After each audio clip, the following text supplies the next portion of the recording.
ধূসর পাহাড়ের পাদদেশে, যেখানে মেঘ আর পাথর একে অপরকে চেনে, সেখানে একটি ছোট্ট জনবসতি ছিল।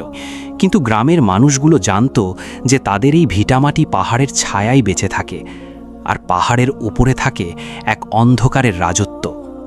সেই জনবসতির সবচেয়ে প্রান্তে সেখানে থাকত মোস্তফা, একজন গরিব কৃষক।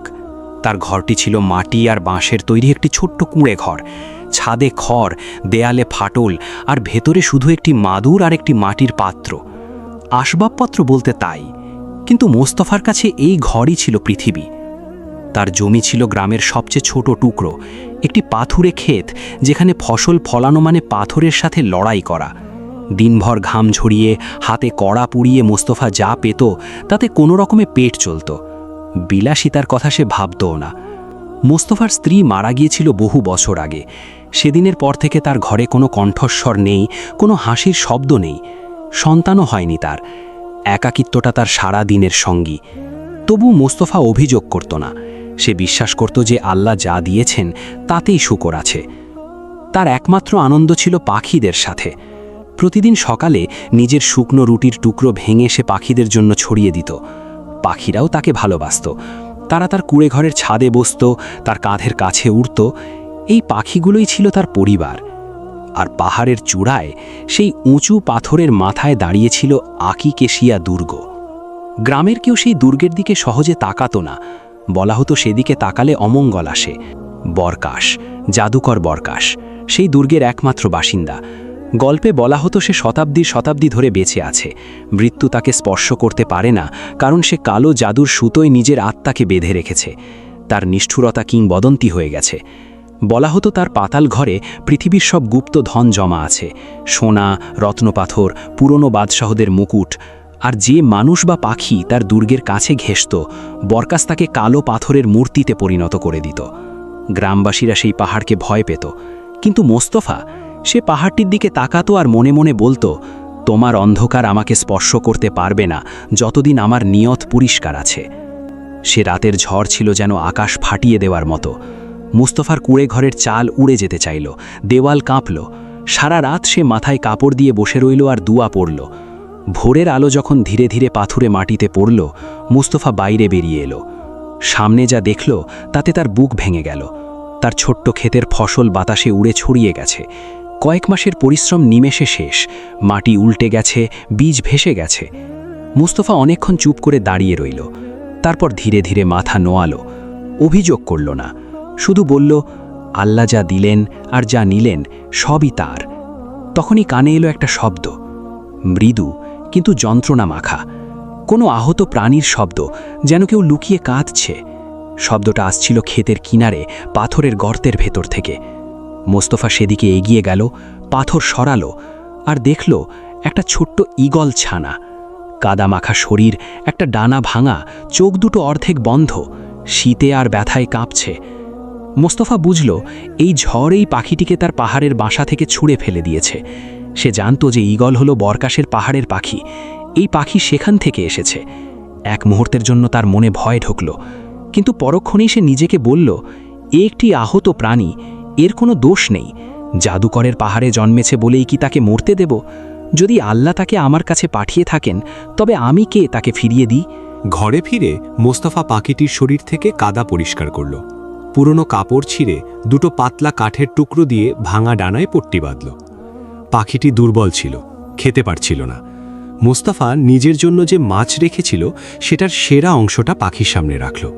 শেষ কয়েকটা দিরহাম ছিল, সেটা দিয়ে বাজার থেকে দুধ কিনে আনল। নিজে ক্ষুধার্ত রইল, কিন্তু পাখিটিকে খাওয়ালো। মোস্তফা তার নাম রাখল মিঠু। সপ্তাহ গেল, মাস গেল, মিঠুর ক্ষত শুকাতে লাগল, ভাঙা ডানা জোড়া লাগল।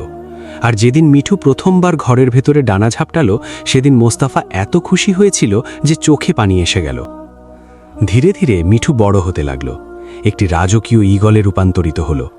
চকচকে বাদামি পালক, তীক্ষ্ণ হলুদ চোখ, শক্ত বাঁকানো ঠোঁট আর নখর যেন ইস্পাতে রাখসি। কিন্তু মিঠু কেবল শারীরিকভাবে বড় হয়নি, সে মোস্তাফার ছেলে হয়ে উঠল। প্রতিদিন মোস্তাফা যখন খেতে যেত, মিঠু তার মাথার ওপর দিয়ে উঠত।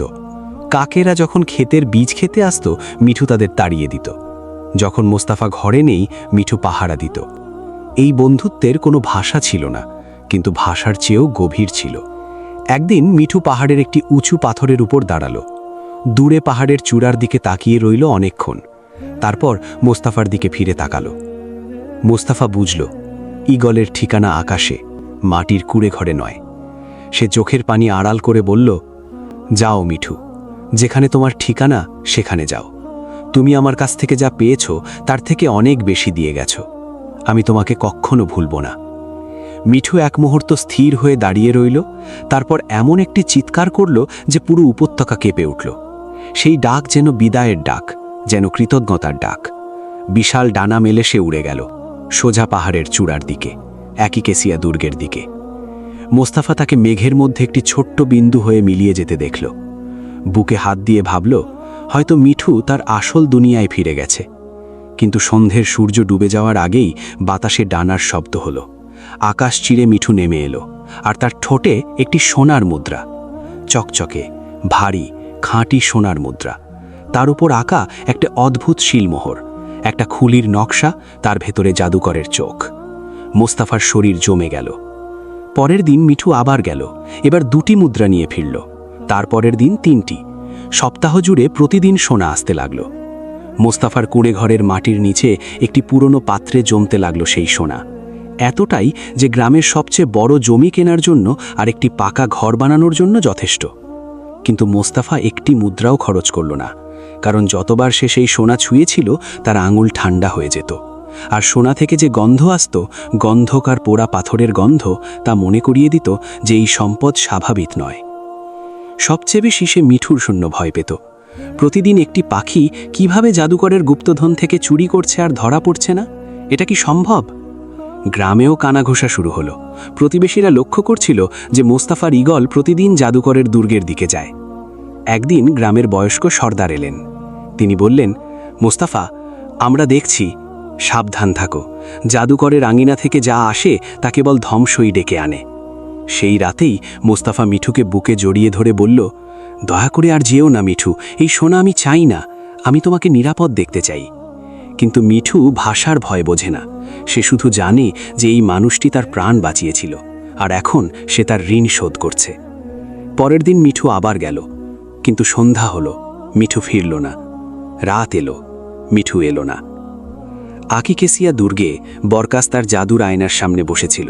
সে প্রথম দিনেই সব বুঝেছিল, কিন্তু সে ইচ্ছে করেই মিঠুকে সোনা নিতে দিয়েছিল, কারণ বরকাস এমন কিছু চাইছিল যা সোনা দিয়ে কেনা যায় না। উরম হাজার, আল হায়াত, জীবন পাথর। বহু শতাব্দী ধরে গ্রামের সর্দারের পরিবারে এই পাথর সংরক্ষিত। বলা হতো এই পাথর জমিকে উর্বর করে, রোগীকে সুস্থ করে, আর কালো জাদুকে ভেঙে দেয়। বরকাস জানত যে সে নিজে এই পাথর ছিনিয়ে নিতে পারবে না, কারণ পাথর কেবল পবিত্র হাতে সাড়া দেয়। কিন্তু যদি কোনো সাধারণ মানুষ দিয়ে সেটা আনিয়ে নেওয়া যায়? মিঠুকে দিয়ে মোস্তাফাকে ঋণী করানো হয়েছে, এখন পালা ফেরত নেওয়ার। মিঠুকে সে বন্দি করেছিল রূপার খাঁচায়। মোস্তফা সেই রাতে ঘুমাতে পারল না। কুড়ে ঘরের নীরবতা কান ফাটানো ছিল। মিঠুর শূন্যস্থানটি নিঃশব্দে কাঁদছিল। ভোরের আলো ফোটার আগেই সে সিদ্ধান্ত নিয়ে নিল, হারানোর মতো আর কিছু নেই তার, শুধু মিঠু আছে, আর সেই মিঠুকে সে হারাতে পারবে না। মাটির পাত্র থেকে সোনার মুদ্রাগুলো থলিতে ভরল, নিজের লাঠি হাতে নিল আর হাঁটতে শুরু করল পাহাড়ের দিকে। পাহাড় চড়তে চড়তে তার পা কাঁপছিল। শীতল বাতাস মুখে কামড় বসাচ্ছিল, কিন্তু মন শক্ত ছিল।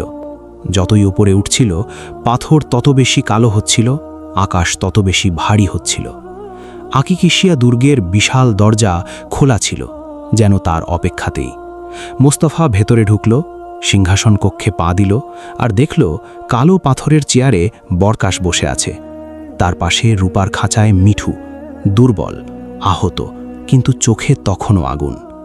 বরকাস উঠে এসে বলল, তোমার পাখির বিনিময়ে একটি সাধারণ কাজ। গ্রামের সর্দারের ঘরে একটি ছোট পাথর আছে, সেটা আমাকে এনে দাও, আর পাও তোমার পাখি আর এই সোনা তোমার জীবনের 100 গুণ বাড়িয়ে। মোস্তফার মুখ ফ্যাকাশে হয়ে গেল। সে বুঝল, সে যদি সেই পাথর এনে দেয়, গোটা গ্রাম ধ্বংস হবে। কিন্তু এতে তো সবাই শেষ হয়ে যাবে, সে বলল। বরকাস শীতল হাসি হেসে বলল, তোমার গ্রামের ভবিষ্যৎ নিয়ে আমার কি? হয় পাথর আনো, নইলে পাখি হারাও। মোস্তফা মাথা নিচু করল, বলল, আমাকে একদিন সময় দিন। মোস্তফা ভগ্ন হৃদয়ে গ্রামে নামল। সে সোজা সর্দারের বাড়ি গেল আর সব কিছু স্বীকার করল। মিছু, সোনা, জাদুকরের দাবি, সব। সর্দার অনেকক্ষণ চুপ করে শুনলেন। তারপর মোস্তফার দিকে প্রজ্ঞার দৃষ্টিতে তাকিয়ে বললেন, তুমি ভুল করেছ যখন সোনা গ্রহণ করেছিলে। তুমি সেই সোনা একটিও ব্যবহার করনি। এটাই তোমার পরিচয়। সর্দার বোঝালেন, হাজার আল হায়াত নিজের শক্তি পায় নেক নিয়ত থেকে। এই পাথর ভালো মানুষের হাতে আরোগ্য দেয় আর কালো হৃদয়ে আগুন ধরায়। যাও মোস্তফা, এই পাথর বরকাশের হাতেই দিয়ে দাও। আল্লাহর উপর ভরসা রাখো। সর্দার তার হাতে তুলে দিলেন একটি ছোট্ট সাদা পাথর, যা হালকা উষ্ণ আলোয় জ্বলজ্বল করছিল। মোস্তফা দ্রুত পাহাড়ে উঠল, বরকাশের সামনে গিয়ে পাথর এগিয়ে দিল। বরকাশ ছোঁ মেরে পাথরটি নিল। তার মুখে বিজয়ের হাসি ছড়িয়ে পড়ল।